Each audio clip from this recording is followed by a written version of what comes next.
Hello again. My sermon today is on just believe.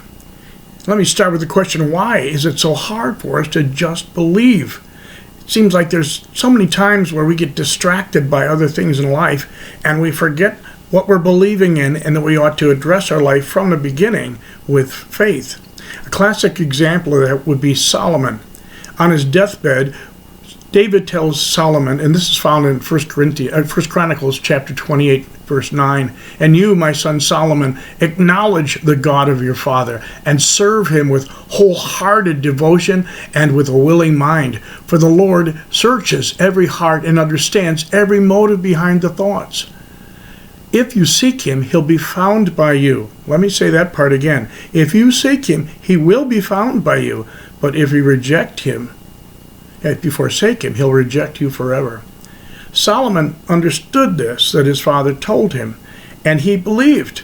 He started out, he did well, but he got distracted. It can happen many times in life. He's a king, he's a busy fellow. Not only that, everybody in the surrounding countries knew that he was wise, he was rich, and he was blessed by God. So they wanted to make sure they were on good terms with him. So all these tribal leaders and all these neighboring kings, even the Pharaoh of Egypt, gave him a daughter to marry so they would have peace between the peoples and close relationship.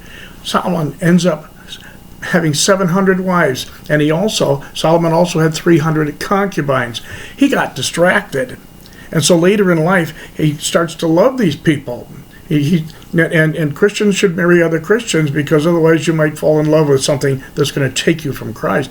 But here he is, he's being distracted from his faith. He starts worshiping idols with some of these wives he has, and so he goes off into idolatry later in life. We can get distracted. We can find our own weaknesses. Maybe for you and I, it won't be 700 wives and 300 concubines. Maybe for us, our weakness will be alcohol or drugs or greed or laziness, just doubting God about different things because of our health or whatever else it might be. And in response to this, Paul writes to the Romans, and thus the Holy Spirit writes to us in Romans chapter 8. In the same way, the Spirit helps us in our weakness. We do not know what we ought to pray for, but the Spirit intercedes for us with groans that words cannot express. And he who searches the hearts and knows the mind of the Spirit, because the Spirit intercedes for the saints in accordance with God's will. And we know that in all things God works for the good of those who love him and who are called according to his purpose. For those God foreknew, he also predestined to be conformed to the likeness of his Son, that he might be the firstborn among many brothers. I want to make sure that you understand. If you haven't memorized verses lately and never memorized this one, memorize Romans 8:28. If this has been one of your favorites, like for so many of us, review it here. We know that in all things God works for the good of those who love him, who are called according to his purpose. And so when we're in our weakness, when we're having trouble believing, here's our time to remember God is there with us through these challenging times, and he wants to see us through those. And we're going to be looking at that as we look at Mark, and today it's in chapter 5, two stories we find there that are interlocking stories. Of people who are challenged in their believing, and Jesus responding to them saying, just believe. So, Mark chapter 5, starting in verse 21, here's a story where Jesus has crossed again over the boat to the other side of the lake, and a large crowd gathered around him while he was by the lake. They had been across the sea. We might remember we got the storm at sea, and Jesus proves himself Lord of Mother Nature. And then to get to the other side, the demoniac comes running down the hillside, and Jesus proves he is Lord over demons in our life. Any kind of demonic action there, he is Lord. So now they get back in a boat, come back again. When the crowds at Capernaum see Jesus coming back, once again, they want to crowd around him because they want to touch him. They want to hear him, what he has to say. They want to watch the next thing that's exciting going to happen with Jesus. So he's crowded immediately. Word goes out all over town. Here comes Jesus. The boat's coming in with the disciples and Jesus. And so the crowd is around him there right by that lake right when he gets out of the boat. And then in verse 22 it says, then one of the synagogue rulers named Jairus came there. Seeing Jesus, he fell at his feet. So here is a member of the ruling body of the synagogue there, and when word comes to him, I'm leaving what I'm doing, I'm going here. And I don't care what the crowd is like. I'm supposed to be an upstanding a person everybody looks up to. Forget it. I'm on my knees in front of this man. I'm going to beg him. So he pleaded, verse 23, he pleaded earnestly with him, my little daughter is dying. Please come and put your hands on her so that she'll be healed and live. This man left the bedside of his 12-year-old daughter. She's dying. Everybody was giving up hope. There was no hope left. He didn't believe anything could happen until he heard that Jesus was coming back to town. And when word gets to his house about that, he leaves his daughter's bedside and hurries there to fall on his knees in front of Jesus and beg. He believes. He believes that Jesus can come to his house, lay hands on his daughter, and that Jairus' daughter is going to live again. She's going to be all right. She's dying, but she can be saved. She's dying, but Jesus can be the answer. So Jesus went with him. He could have done it long range, but he went with him because Jairus asked him to come. And so a large crowd is following, and they're pressing around him. Imagine the narrow streets here, and everybody's kind of pushing in there because want to get up, pat him on the back, hear what he's having to say, be close to the action. And in the crowd, somebody else breaks into it here. And it says there in verse 25, and a woman was there who had been subject to bleeding for 12 years. She'd suffered a great deal under the care of many doctors and had spent all she had. Instead of getting better, she grew worse. 12 years she had been taken advantage of by doctors who could do her no good. And she believed. And she heard Jesus is coming. She's got no hope in the doctors. She's got no money left. She's got nothing now except one thing. Hope that the one who just got out of the boat might help her too. When she heard about Jesus, she came up behind him in the crowd and touched his cloak.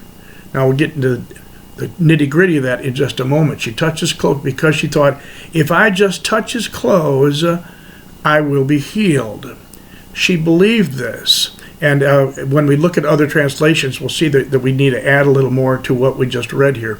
But she believed because of what she read and remembered from the last book of the Old Testament, last chapter, Malachi chapter 4, verse 2.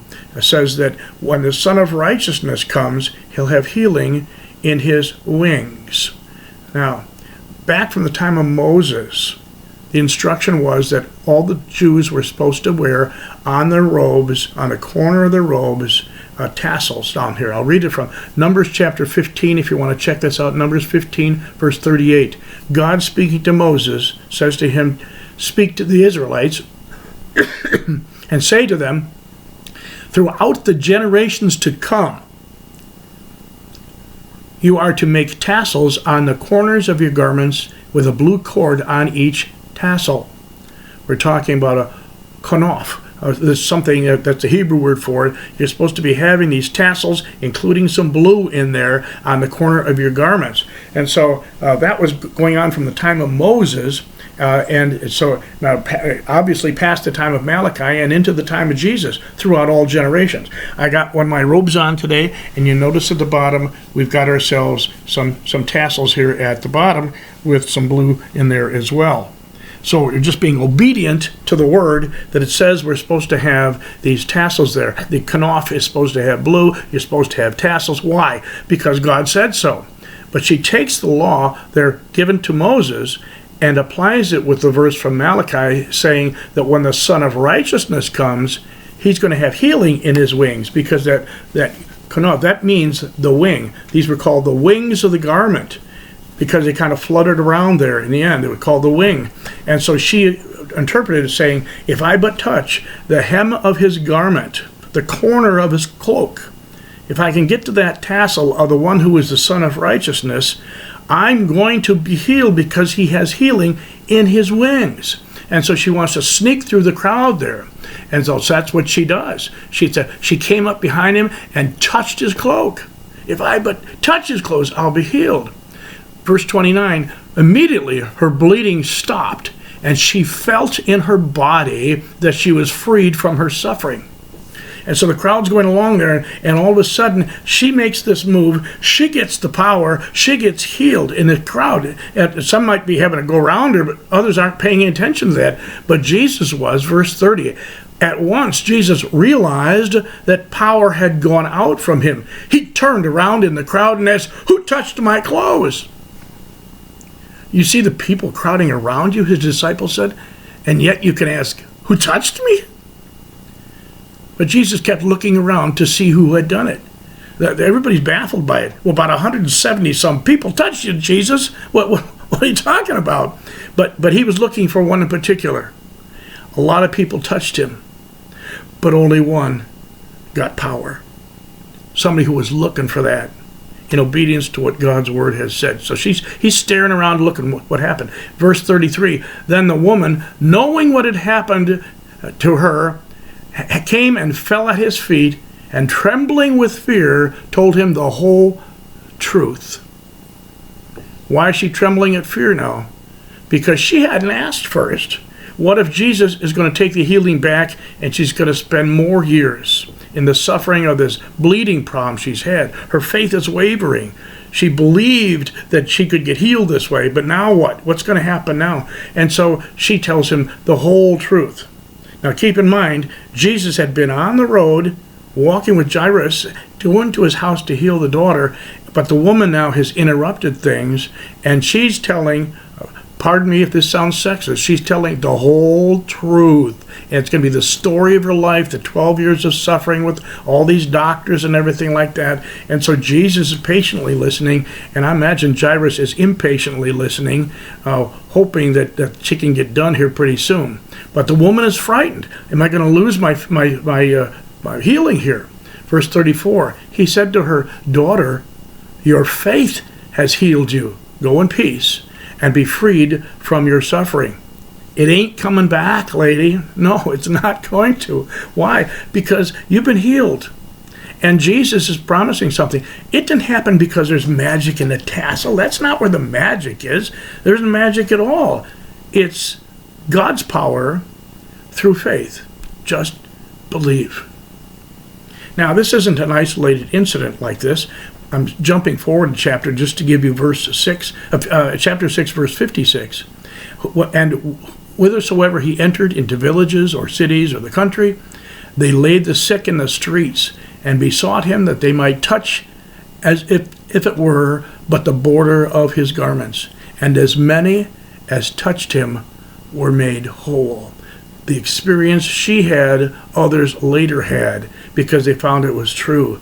There's healing when the Son of Righteousness shows up. You can even get it by touching the hem of his garment. Just be obedient to God's word and listen to what's going on here.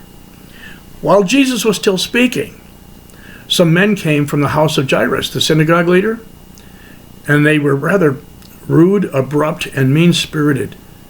Jairus had left with his daughter dying, hoping to bring Jesus back in time. And now they come back and they give the message. Your daughter's dead, they said. Why bother the teacher anymore? They don't believe. They're angry if they did believe in the first place. They don't believe. And now they're saying, too late, he's dead. She's dead and there's nothing more can be done. And at this moment, perhaps in Jairus' heart and mind, his faith wavers. And he's thinking, oh no, too late. And so Jesus responds to him in verse 36, ignoring what they said. And Jesus told the synagogue ruler, don't be afraid, just believe. He did not let anyone follow him except Peter, James, and John, the brothers of James. And when they came to the home of the synagogue ruler, Jesus saw commotion with people crying and wailing. He went in. So he's going into the house. And from a distance, you could hear this music. We've got professional mourners who would come with their instruments, their flutes or whatever they had, and then others who are crying. Some are crying out of sincere sorrow, but others are kind of hired at a time like this to have the big sadness here before the burial that would normally take place that same day. But Jesus goes into the house, just enters the door. They're all in that commotion there, and he says, what's all the commotion and wailing? The child's not dead, but asleep. So he just walks into the room. He's got Jairus with him and 3 of his disciples. So the others are keeping the crowd back. And when he says this to the people in the room, hey, she's not dead. She's just sleeping. Verse 40, but they laughed at him. Their faith was non-existent. And that's so sad. Here, they said, wait a minute, you just walk in the door and you can tell us there's prognosis, is she's still alive, just in a coma or something, that she's not dead, she's just sleeping? And they laugh at him for it. They don't have the faith. Jairus had faith. The woman had faith. And these people lived in the same town. They went to the same synagogue, but they didn't have the same faith to trust that they could just believe and God could do a miracle. So they laughed at him. And then it says after he put them all out, he took the child's father and mother and his disciples who were with him and went in where the child was. Out of the house with everybody who has disbelief. We don't want you in here. Then they go into the bedroom where the little girl is laying down on her mat, and she's lying there dead. And the parents are just in sorrow and not knowing what to do. But Jairus must have had a bounce in between his ears when Jesus said, don't be afraid, just believe. And the disciples are knowing, we can't do anything, but maybe somebody else can. And it tells us here, he took her by the hand and said to her, Talitha cum, which means, little girl, I say to you, get up. Immediately, the girl stood up and walked around. She was 12 years old. At this, they were completely astonished. He gave strict orders not to let anyone know about this and told them to give her something to eat. Jesus' life was already complicated by the miracles he's doing. If word gets out that he can raise the dead, he wouldn't get anything else done, would he? This family would be plagued by visitors from there on out. There'd be a museum where the house was.